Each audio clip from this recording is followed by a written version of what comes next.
Hey, how's it going? Ben here. Great to see you again. Thanks for tuning in. In this video, I wanted to talk about finances, specifically for anyone who is considering moving abroad and starting a teaching career in a foreign country. More specifically, I'm going to be doing a breakdown of income and cost of living for your average English teacher living here in Thailand. If you're moving abroad from a Western country to start an English teaching career, then you'll probably be taking a pay cut. So I'm making this video because I want to show you if it's financially viable. Can you keep yourself financially afloat teaching as an English teacher here in Thailand? Let's start this discussion on income and start with salary, so your monthly salary from your school. The average English teacher here in Thailand earns probably somewhere between 30,000 Thai baht to 40,000 Thai baht, so somewhere in between that, which is around $1,000. I think it's about $900 on the low end and just over maybe like 1,300 on the high end. At the lower end, if you're earning 30,000 Thai baht per month annually, that would mean you're earning 360,000 Thai baht per year, and that is around 10,800 US dollars. If you're at the higher end and you're earning around 40,000 Thai baht per month, that would be around 480,000 Thai baht, big numbers. But yeah, that's around 14,400 US dollars per year. So you're probably going to be earning in between 10 and 15,000 US dollars per year. From my Google search I did earlier today, I found that the average annual wage for a US citizen is around 34,000 US dollars. So remember, the average amount you'll be earning as an English teacher here in Thailand is somewhere from 10,000 to 15,000 US dollars, and the average wage in the US is 34,000 US dollars. So if you are moving from America or somewhere in Europe, you probably will be taking a pay cut to start your English teaching career if you move to Asia. Income alone isn't the full story because the cost of living is so much lower here in Thailand. But it is worth pondering before you start packing your bags. You will be making less money in terms of US dollars if you move out to Asia, most likely, and you're working as an English teacher. But it's also worth noting that in Thailand, the wage of around 30,000 Thai baht is actually quite high. The average Thai wage, what I found online, was 10,000 Thai baht, which is around 300 US dollars per month. So if you're earning around 1,000, you're actually doing quite well for Thailand, and it doesn't mean that you'll have a sorry living condition by any means. Before we move on to expenses, I thought we could talk about some of the benefits that you may get employed at a school here in Thailand. So first of all, many schools run what's often called a special class program, which is extra English class that the parents pay more for each month. So you'll probably find there's quite a high chance that your school runs some kind of special class program. And it's optional, but maybe you work 1 hour extra per day, like Monday to Thursday I used to do it, and you'll get paid extra for that. So you could find yourself earning maybe, I used to earn anywhere from between 4,000 to 8,000 Thai baht per month from doing special class. It wasn't every month, but it was maybe like 8 months out of the year, which was a pretty significant boost to my income. Special class isn't guaranteed, not every school does it, and it depends greatly on how many students that sign up for your special class. You could have anywhere from 5 students to 30 students, and you'll probably be getting paid more if you have the bigger class. You should also be getting paid for your holidays, but not every school does that. If you're employed by a agency, maybe they're only going to pay you for the months you work because you're not strictly employed by the school. You're employed by the agency and they only pay you for the hours worked. So you could find yourself in a situation where you're not getting paid holidays. In schools in Thailand, normally you get 3 weeks off in October, maybe a few days around Christmas, and then a long summer holiday of up to 2 months around April.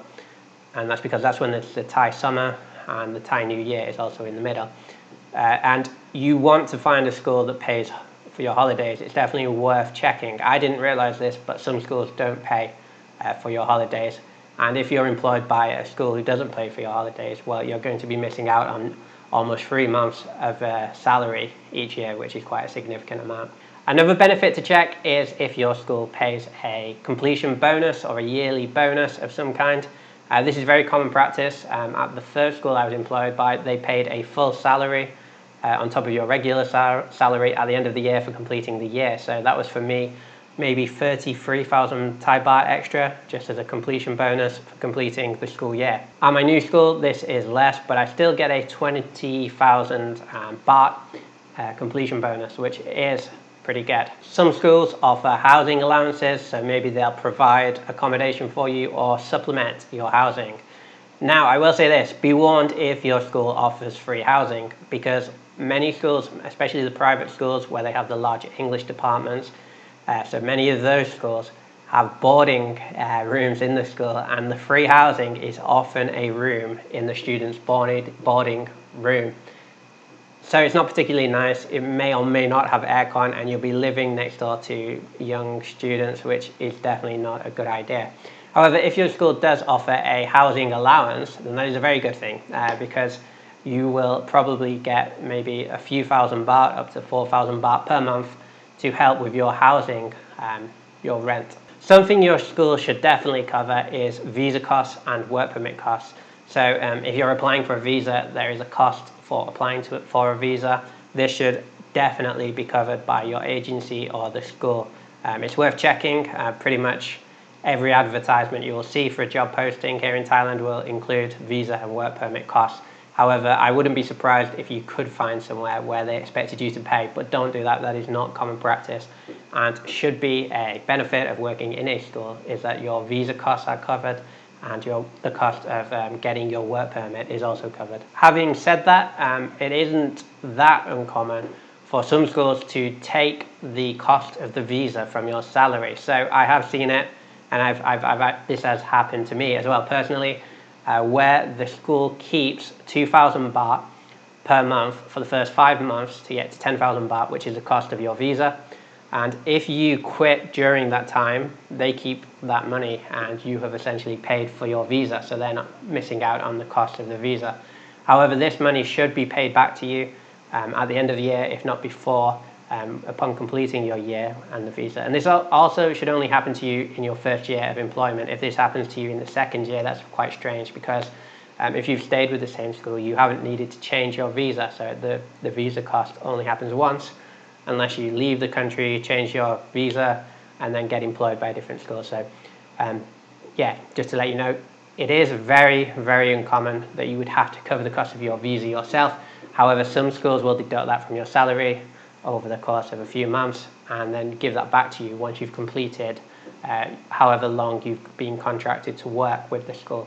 Finally, a great benefit that sadly not all schools offer is health insurance. So at my first employer, I actually got basic coverage completely free from the school, and a more comprehensive coverage was part funded, so I only had to pay half for a very comprehensive health insurance coverage, and that was actually, I've later realized, a great deal, and something I wish I still had now. I don't have that now, sadly, at my current employers, but it's definitely worth checking out before you, while you're looking for a job and while you're inquiring with potential employers. Definitely ask about the health insurance, because it is a great benefit that some schools do offer either full coverage or partly funded health insurance.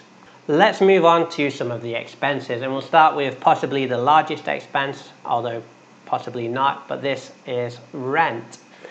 So if you're not too fussy and you don't have a great deal of requirements about rent, you can get something very cheap here in Thailand. You could get a one-room condo with a bed and possibly an air conditioning unit as cheap as 3,000 Thai baht, depending on what area you're in. This was definitely true in the first area I lived in, which was in northeastern Thailand, in Isan, which is a very reasonable area to live in, to say the least. You could definitely do that. I had a friend who had a condo for around 3,000 baht that had a bed and air conditioning. It wasn't fully furnished, but it was basic and it did the job.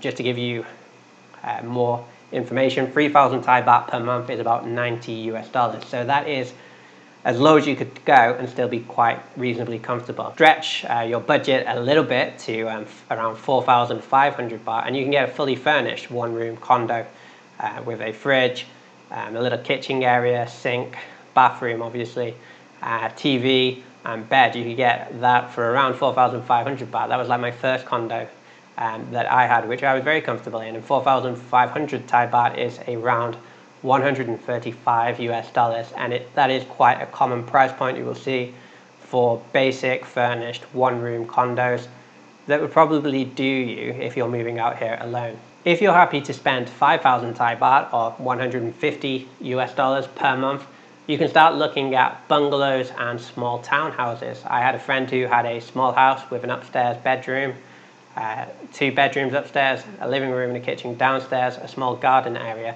and he was paying around 5,000 Thai baht, 150 US dollars per month for that. I'm in a similar situation now. I have a bungalow with 2 rooms, a living room, bedroom, bathroom.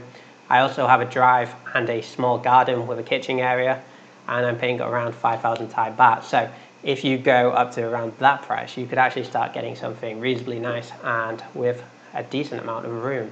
Those looking for more luxury and who like a condo complex with a swimming pool and a gym area, you could probably get a room in a very nice condo like that, starting at around 8,000 Thai baht for a one-room condo in a complex with a gym and pool. And if you go up to around 9 or 10,000, you could probably start getting one with a bedroom and a kitchen and maybe even a living area and a pool and gym. If you have a family and require something bigger, then I would imagine, well, I've seen some family-sized townhouses being offered for somewhere between 10,000 to 12,000 Thai baht per month if you're moving here with your family, or you just need a lot more room. Similar to every other country on the planet, in Thailand, there's no ceiling to housing costs. I've stayed in luxury villas in Koh Samui with pools and 10 bedrooms, and you could rent one of those if you wanted, and that would probably cost you like 25 to 30,000 Thai baht per month. So you'd be looking at nearly 1,000 US dollars per month for a luxury villa in the mountains of Koh Samui with its private pool, garage, and massive kitchen. As you can imagine, it's quite difficult for me to give you an accurate estimate. I don't know who's watching this video, but I'm going to presume you were similar to me. So maybe you were single, you're under the age of 30, and you're thinking of moving to Thailand and starting a career as an English teacher. In that case, you will probably be fine with a one-room condo to start with, or maybe you want the gym and the pool. So you're looking at something around 4,000 Thai baht to 8 or 9,000 Thai baht, and that would be around 150 US dollars all the way up to 250 US dollars per month on rent. The next expense we're going to look at is bills, so your electricity and water bills. You don't really have gas bill in Thailand. If you want a gas cooker, you have to buy the gas cans, but most houses that you'll be looking at have electricity and water supplied by the government, and they tend to have a fairly fixed rate. However, if you live in a condo, then the condo may have their own rate, so it is actually a little bit more expensive, your electricity and your water bill, if you're staying in a condo rather than a townhouse or bungalow. That being said, it's not that much different, and your water bill probably won't be over 100 baht per month, and 100 baht is around 3 US dollars per month for your water bill. Electricity bill will probably vary more depending on how much you need the air conditioner. So I have my air conditioner on every night, and I have TV on for a few hours a day, that kind of thing. And my electricity bill is around 1,000 Thai baht per month, which is around 30 US dollars. So for your bills for your electricity and water, you're probably looking at less than 35 US dollars per month. Next on our list of expenses is tax. Now, different schools have different processes for paying tax. At my first employer, at the end of the year, I was given a tax form, which I took to the bank myself, handed it to the bank, and then was told how much I owed, paid at the bank, and they paid my tax for me. At my current school, they take a set amount from my salary each month. At the end of the year, once my tax amount is calculated, I receive the change, I receive the leftover. So there's a couple of different processes. I'm sure there's more. I bet there's many. That tends to be the way out here, that you'll be paying your tax. Now, the cost of tax is around 4,000 Thai baht at the low end up to probably 8,000 Thai baht at the high end. Depending on how much you're earning per month, there's different brackets. You'll probably be paying between 100 and 200 US dollars per year in tax living in Thailand if you're working as an English teacher. You're probably going to need some kind of transportation, and that will be our next expense. And the cheapest and best and most common way for English teachers to get around is by motorcycle. So I don't mean a big Harley Davidson, but a small scooter. It tends to be pretty typical. It's very popular here in Asia. There's thousands of people on the roads driving those sort of smaller, lower engine size motorcycles, which is what I do as well. And if you're planning to be here for a short time, you can rent one. The cost of a rental is probably around 2,000 Thai baht per month, which is around 60 US dollars. And if you want to buy one, if you're here for a longer time, or if you're here for a year and you want to buy it and then sell it, it might be better to do that. It may be cost effective to do that, but selling a motorcycle and buying a motorcycle can be a little bit tricky, so I'm not sure if it's actually good unless you're here for a longer extended time. But if you want to buy one, you could get one as cheap as 100 US dollars. You could go really cheap and buy a proper beaten up one and just run it around. If you're only going to school and back, that'll probably do you. If you don't want a beaten up ex-farm bike, then you could get a decent motorcycle like I did for around 20,000 Thai baht, which is roughly what I spent on my motorcycle a few years ago, which is around 600 US dollars. Once again, there are pros and cons to buying a motorcycle. It can take you quite a long time to find a motorcycle. You could be buying something that's not that good unless you know what you're looking for. And it could be quite difficult to sell the motorcycle. It's not necessarily going to be easy for you to sell the motorcycle at the end of your time. So renting can be a better option, even though it is more expensive. Running a motorcycle, however, is very cheap. Tax is around 300 Thai baht per year, which is 9 US dollars. And if you're renting, you don't have to worry about the tax. The person who you're renting from should pay the tax for you. And you can check that. There'll be a little tax card somewhere on the motorcycle and check it's in date with the year. It's worth remembering, however, that the Thai year, you may not know this, the Thai year is different to the Western calendar year. So it will have the Thai year written on it and printed on it, not the Western year. So definitely check what year it is on the Thai calendar before you check your tax on a motorcycle. When it comes to gas, again, it's pretty reasonable, I find. I rarely use more than 100 Thai baht per week. So around let's say 500 Thai baht per month, which is around 15 US dollars per month in gas. That's if you're not going too far and you're mainly using your bike to go to school and back home, maybe to the gym, maybe to a restaurant, but not too much, just nipping about town. Then you'll probably be looking at around 15 US dollars per month in gas.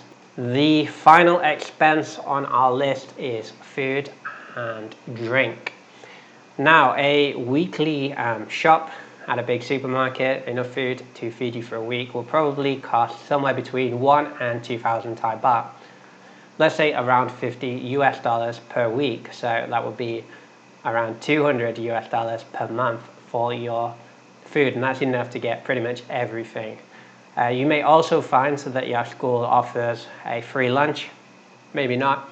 You may also find that school lunch isn't to your taste, or you don't really like eating in the school cafeteria because it'll be full of students, very noisy, and it'll probably be the last place you want to sit on your lunch hour. So maybe you'll go somewhere else. Now, eating out in Thailand can again be very reasonable.